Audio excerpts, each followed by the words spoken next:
Hello and welcome to UID HTML guys. तो हम यहाँ पर पहुँचे हैं आज जानने के लिए एरे ट्री स्ट्रक्चर के बारे में। एरे ट्री स्ट्रक्चरिंग सिंपल सी बात है कि किसी भी एरे को हम अगर उसके डेटा को रीड करना है तो उसको हम वेरिएबल के थ्रू कैसे यूज़ कर सकते हैं। जैसा कि अभी आप देख रहे हैं कि मेरे पास एक एरे है फ्रूट्स का और उसमें हम फ्रूट्स को यहाँ पर सिर्फ console.log किया, दैट्स इट और कुछ नहीं।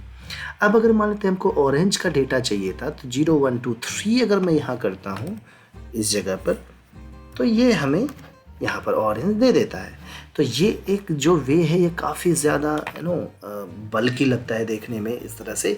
तो उसको हम शॉर्ट कैसे कर सकते हैं, तो चलिए हम उसको शॉर्ट करने की कोशिश करते हैं। तो अब यहाँ क्या करते हैं, लेट हम एक एरे लेते हैं और उसको उस एरे से इक्वेट कर देते हैं। ठीक है, जो एरे जिस एरे को हमको डी स्ट्रक्चर में करना है उसको हम राइट साइड में लिख देते हैं इक्वेट में। बाकी यहाँ पर जो भी हम वेरिएबल डालेंगे वो वेरिएबल उसके पर्टिकुलर पोजीशन के डेटा को रिप्रेजेंट करेगा। मतलब अगर मैं मान के चलूँ एक सिंपल अगर रिप्रेजेंट कर दूँ 0, 1, 2, 3, अगर इस तरीके से मैं बताऊँ तो ये 0 आपकी 0th पोजीशन के बारे में बताता है, 1 इसके 1th पोजीशन के हिसाब से। तो ये सिर्फ मैंने बताया पोजीशंस को मैं डिफाइन कर रहा हूँ, बट यहाँ पर होगा वेरिएबल। तो मतलब कि अगर मैं यहाँ पर x दे दूँ और y दे दूँ तो ये क्या करेगा, x जो है 0th पोजीशन इस एरे में ये 0 नंबर पे है तो उसके 0 वाले डेटा को वहाँ प्रिंट कर देगा। y यहाँ पर 1 नंबर पे है इस एरे के अंदर में तो उसके 1 नंबर के डेटा को प्रिंट कर देगा। चलिए वही देखते हैं यहाँ पे। अगर मैं यहाँ पे x को प्रिंट करने की कोशिश करूँ तो ये देखिए हमें क्या दिया, एप्पल। और इसी तरह से y प्रिंट करूँ तो ये हमें क्या देगा, एप्पल के बाद ग्रेप्स दे दिया ना इस जगह पर। तो ये देखिए कितना स्लीक मतलब कि एक्सेसिबिलिटी है इस जगह पर। आप इस जगह पे जितना डेटा डाल दें x, y, z कुछ भी अपनी मर्जी से डाल सकते हैं, a, b, जो मर्जी है आप डाल दीजिए, वो उसके डेटा को रिप्रेजेंट करता चलेगा। अगर मान लीजिए कि मैं यहाँ पे f को रीड करूँ तो क्या देता है यहाँ पर, जैक फ्रूट। लेकिन f के बाद मैंने एक्स्ट्रा g दिया है तो इस g को वो अनडिफाइंड कर देगा क्योंकि इसके बाद वहाँ पे डेटा ही नहीं है। तो अनडिफाइंड से उसको फिल कर दिया। ओके, क्योंकि लास्ट में अगर कोई डेटा नहीं होता है तो वो अनडिफाइंड ही होता है। चलिए ये तो आपने जान लिया। अब डी स्ट्रक्चर का पहला डी स्ट्रक्चर को हम किसी भी वेरिएबल के थ्रू यूज़ कर सकते हैं उसको शॉर्ट करने के लिए। ठीक है, उसके बाद आप किसी भी डेटा को के वैल्यू को भी स्वैप कर सकते हैं, है ना मज़ेदार। चलिए अब दिखाता हूँ कैसे। जैसे कि मान लेते हैं इसको मैं हटा देता हूँ तो मैं क्या करता हूँ, यहाँ पर एक लेट x = 20 ले लेता हूँ और लेट y = 30 ले लेता हूँ।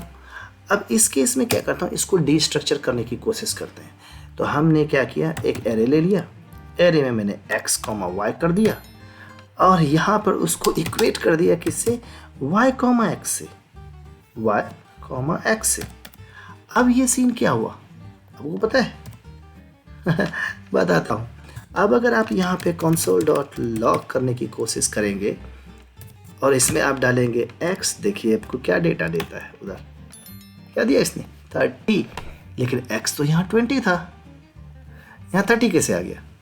यही कि इस चीज़ को क्या किया, पहले से हमारे पास एक वेरिएबल बना हुआ था, राइट। हमने देखिए यहाँ पर y पहले डाल दिया, यहाँ x डाल दिया था, राइट। तो y में डेटा चला गया 30 और इसमें चला गया 20, राइट। और इसको डी स्ट्रक्चर वे में हमने उसको उल्टा कर दिया था उस वेरिएबल को, तो वेरिएबल के नाम दे दिए। अगर मैं इसका a भी डाल दूँ, अगर यहाँ a और b डालूँ तो ये मैं a b में देखिए मेरे डेटा क्या देगा, आया ना 30, क्योंकि y की जगह पे हमारा क्या है 30 है, राइट। और इसको अगर मैं b को यहाँ प्रिंट करने की कोशिश करूँ तो वो मुझे 20 देगा, ठीक है। बट उसको हमने उसी वेरिएबल के साथ उल्टा कर दिया। तो देखिए इसका डेटा उसमें, उसका डेटा उसमें, आप जैसे भी यूज़ करना चाहे उस जगह पे कर सकते हैं। तो ये है डी स्ट्रक्चरिंग को यूज़ करने का एक छोटा सा नमूना जो आप यूज़ कर सकते हैं। तो चलिए, अगर आपको ये वीडियो पसंद आया तो प्लीज़ लाइक और सब्सक्राइब कर दीजिए और बेल आइकन भी दबा दीजिए ताकि आपको इस तरह से छोटे मोटे चीज़ आपको मिलते रहेंगे जो आपके लाइफ को बहुत ईजी बना दिया जाएगा। और ये डी स्ट्रक्चरिंग तभी यूज़ करते हैं काफ़ी ज़्यादा जब हम बड़े डेटा को किसी एकदम स्लीक फॉर्म में सामने प्रेजेंट करने की कोशिश करेंगे। चलिए तब मिलते हैं नेक्स्ट वीडियो में, तब तक के लिए बाय बाय।